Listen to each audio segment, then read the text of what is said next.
On the phone with us right now is Harvard Law Professor Emeritus Alan Dershowitz. Alan, on these developments and what you think is with the Rod Rosenstein visit to the White House today, pre-planned, we're told, but what do you think?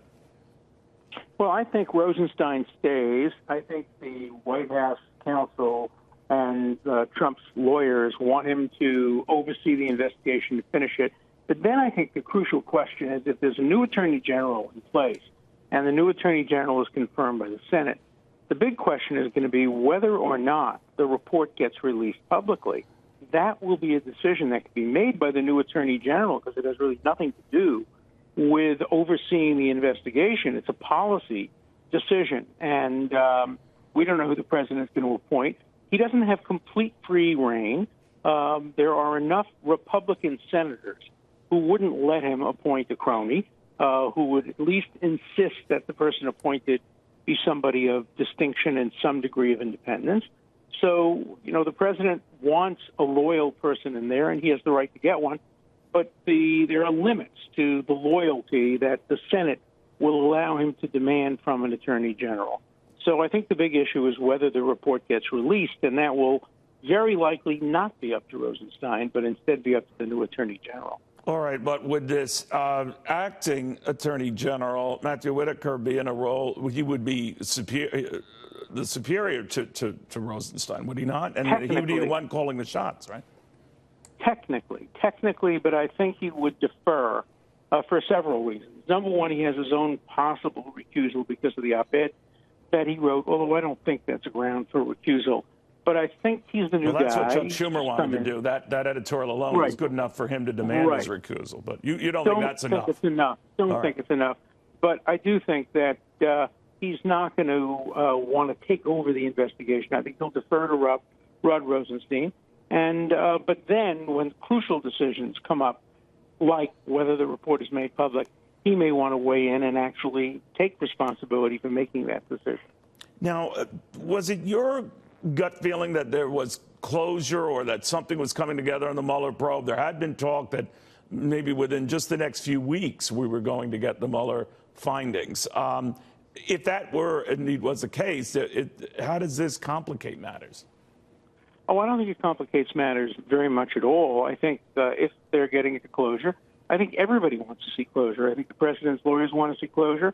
I think the American public want to see closure. I think probably Rosenstein and Mueller want to see closure. So I think everything is moving toward a result before the new year. But remember, it's nothing dramatic. What happens is there's a report and it's turned over to the attorney general, and the attorney general then makes the decision whether to turn it over to Congress. Congress then has to, of course, if it's turned over to Congress, no matter what the rules are, it will leak. We know that. But it probably won't leak if it stays within the Justice Department. Now, obviously, the president and his own legal team had to be aware that the timing would raise issue here. You're a great student of history, and obviously these type of, cabinet firings or replacements are nothing unusual after midterm election. This one in the middle of this, legal back and forth and the Mueller probe, what have you, it makes it a little bit more of a hot potato issue, but how much more of one? Well, I think it's a big issue because, remember, an acting attorney general is just that, acting. And he will be replaced by somebody who has to be confirmed by the Senate. And I think that gives the senators, Republicans, obviously, who control the Senate, some say over who gets the job. And there are always a half a dozen senators, and we saw that even during the Kavanaugh proceeding, who are somewhat independent of the president. Look, it's the president's party, but there are limits to how far he can go. And I think there'll be some negotiations between those senators and the president as to who gets appointed.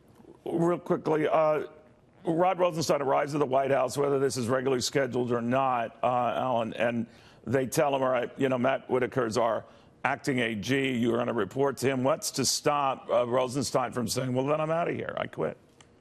No, he won't do that. I think he has a vested interest in this coming to closure.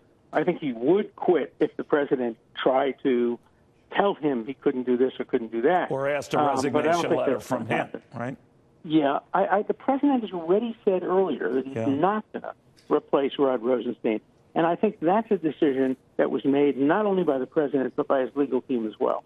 And they may know something that we don't know. And that is that, Rosenstein, although he's been tough and all of that, may in the end want to make sure that the report is a fair and balanced one. So if the president and his team know that, and I think they want to avoid the appearance of a Saturday night massacre, I think Rosenstein will stay until after the report. I think he'll probably resign once the report is made public. And, of course, the other thing is the president didn't appoint Rosenstein to be the acting attorney general. He could have done that. He would have been a natural, the second person in command. But no, he went to the chief of staff, which is a very unusual choice. I mean, chief of staff is, different than somebody who's deputy or associate deputy attorney general. So that's very unusual. All right. Alan, thank you very, very much. Alan Dershowitz.